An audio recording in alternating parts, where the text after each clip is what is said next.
धाराशिव जिल्ह्यातल्या वाशी जवळचा जो पारगाव टोल नाका आहे, इथं मध्यरात्री आमचा अपघात झाला। एका मोठ्या ट्रकनी आम्हाला धडक दिली। 12 टायरचा साखरेने भरलेला ट्रक होता।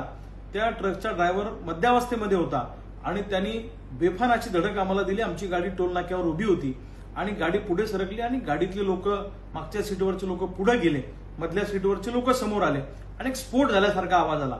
या रात्री झालेल्या अपघातामध्ये मी स्वतः सुरक्षित आहे।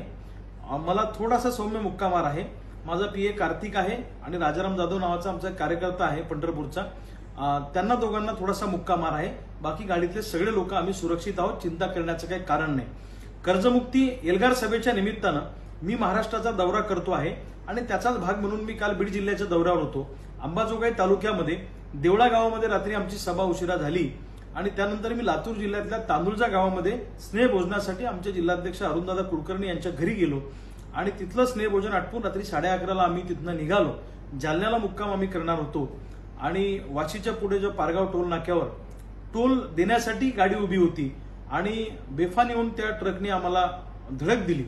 तो ड्रायव्हर उडवाउडीचे उत्तर देत होता। कधी सांगत होता मी बीडचा आहे, कधी सांगत होता मी पंढरपूरचा आहे। त्याचे डॉक्युमेंट लवकर दाखवत नव्हता, तो सिरियस नव्हता आणि त्याच्या ओढीओढीचे उत्तर पाहून आम्हालाही संशय आला।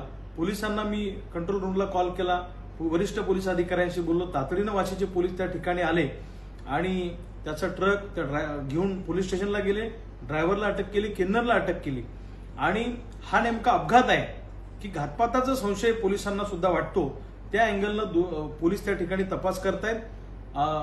कसून चौकशी या प्रकरणाची झाली पाहिजे अशी मागणी क्रांतिकारी शेतकरी संघटनेच्या कार्यकर्त्यांनी, तमाम शेतकऱ्यांनी त्या ठिकाणी केलेली आहे की राजकारणात एखाद्या वेळेस बदला काढण्यासाठी समोरासमोर कोणाला मैदानात जर हे करता येत नसेल तर अशा पद्धतीनं काही लोक काम करतात, असं काही वरिष्ठ पोलीस अधिकाऱ्यांची चर्चेतून आलं। पण जे काय आहे त्याच्यातून आम्ही सुदैवाने वाचलेलो आहेत।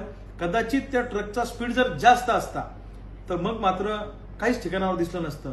पण सुदैवाने आपले कर्म चांगले, शेतकऱ्यांचा आपल्याला आशीर्वाद आहे, त्याच्यामुळं सगळेजण आम्ही सुखरूप या अपघातातून वाचलेलो आहे।